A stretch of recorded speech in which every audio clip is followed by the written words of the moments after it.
All right, let's say we do an unboxing. Look, premiumliveblackworms.com. This came from New Jersey, Cherry Hill, New Jersey, and I just got them FedEx 2-day. Actually, it looks like they came in through, I don't know, Ontario. But anyway, let's open these suckers. This is Ron, Garage Aquatics 2023, and I just got this order of blackworms. I thought I'd give it a try, and I've got some plans for them. I'm going to try and propagate them as well, but not just in a tub or a tray on their own. And I'll tell you about it as we go. All right, here we go. So they came in a box marked perishable. They say live arrival guarantee. Let us see. And I should probably get out the packing slip here if I can get to it. It's not. It's just a shipping label. All right. Oh, and it's a little styrofoam lined container. You know what? We're just going to do it the other way. Going to dump it upside down. This thing's probably gone every which way. Plastilite from Omaha, Nebraska. These are the box manufacturers that do this. This is cool. I don't know if you, hopefully you guys can see this. Let's come around and see if you can see this. Yeah, you can. Cool. Maybe that's a source for insulated boxes for us at some point. All right, so stand it back up. The lid is taped on.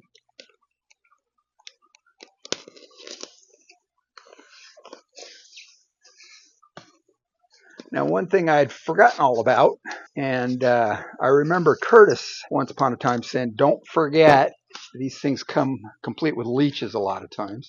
Stuff's damp in here. Blackworm care. There's a whole list of blackworm care here. Store in no more than 1/4 inch of water, really. Rinse every day with cool water. Use dechlorinated water to keep clean and healthy. They are not tubifex worms, which grow in dirt. Store worms in a cool area. Fridge. When you receive the worms, they might look and feel mushy. Put them in the refrigerator after rinsing them, then with cool non-chlorinated water for 6 to 12 hours. And they will rehydrate body fluids and not be mushy. It is not uncommon to receive leeches with blackworms. The fish will eat them. Also, no harm to fish. Well, I don't really want leeches if I can help it. So we shall see. So what is this? It's soppy wet and it's kind of gooey. So that came off the blackworm. Oh, it's a coal pack. It is a coal pack made in Canada from our neighbors up north. All right, I can throw that away now. I don't know if you can refreeze those and reuse them. Maybe I will. Maybe I'll fish it out.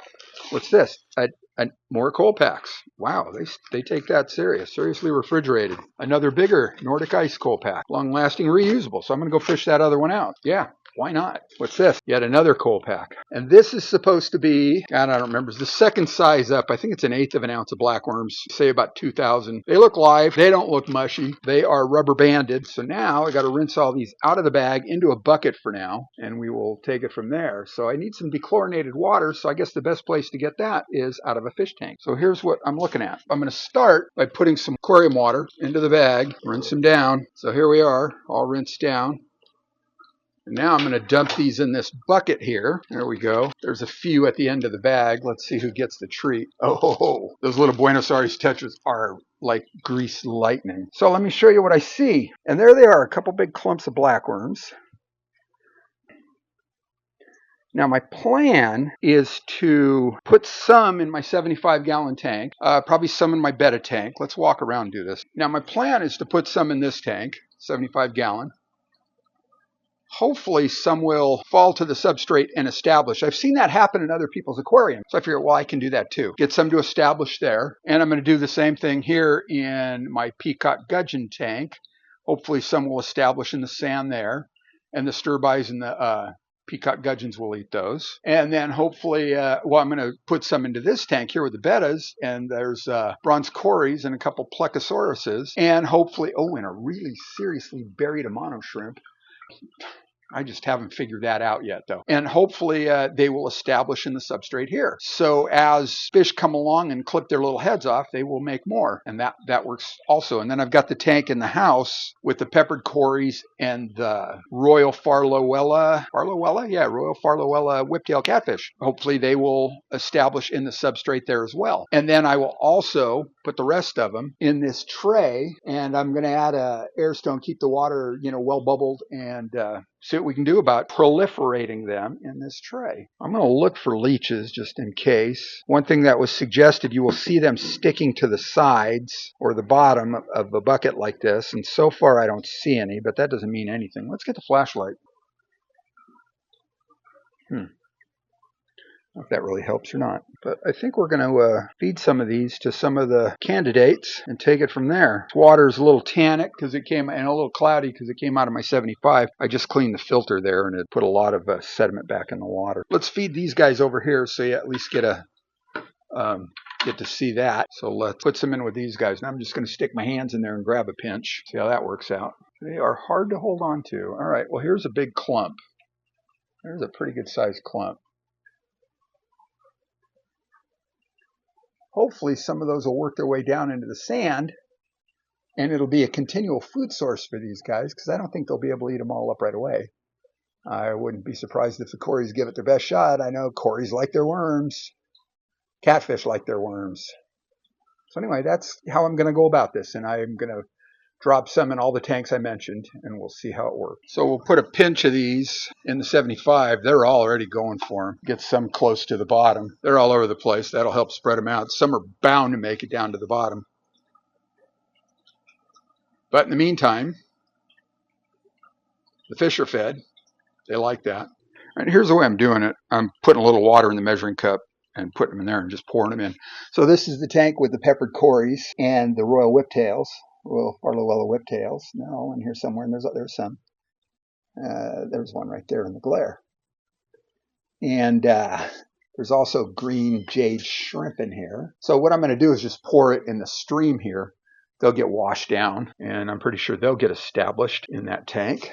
So there they go, kind of washing down and around. So the peppers, and maybe the whiptails too, they'll feed on them. Hopefully that'll plump them, and hopefully the food source will continue.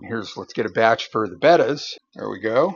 One stuck to the outside. Oh, do I see a leech? I think I do. Yep, see a leech.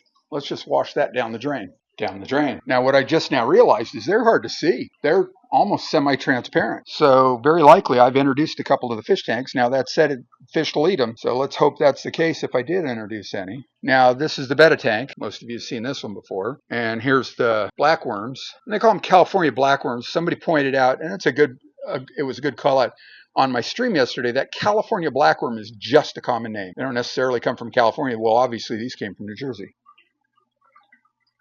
I don't know if I'm seeing any in there right now. They could be caught in that big clump of worms right there. So let's just do this. We'll do the same thing. So what I'm going to do is make some room, get some more water in here, and then drop them low.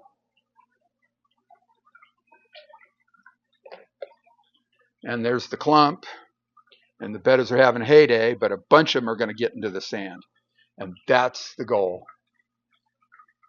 That is the goal. One of these days I got to pick a betta out of here, and I've got a little female, and see if I can make more bettas, because that was a fun project to spawn bettas. So anyway, that's how it's working. And I think the rest I'll put in that tub below. And I've been told that they'll feed on detritus. They'll even feed on like if you got a dead fish, throw that to them. So I may just try that. And there they go. So this is probably one of the cooler spots in the garage because of the close to the floor proximity. And it is at 78. So there we go. That's how I'm doing it. Like I always say, I appreciate you. If you got anything out of this, do me a favor, hit that subscribe button. We're getting closer and closer to 1,000 subs. And hit the thumbs up too if you would. And as always, thanks for looking.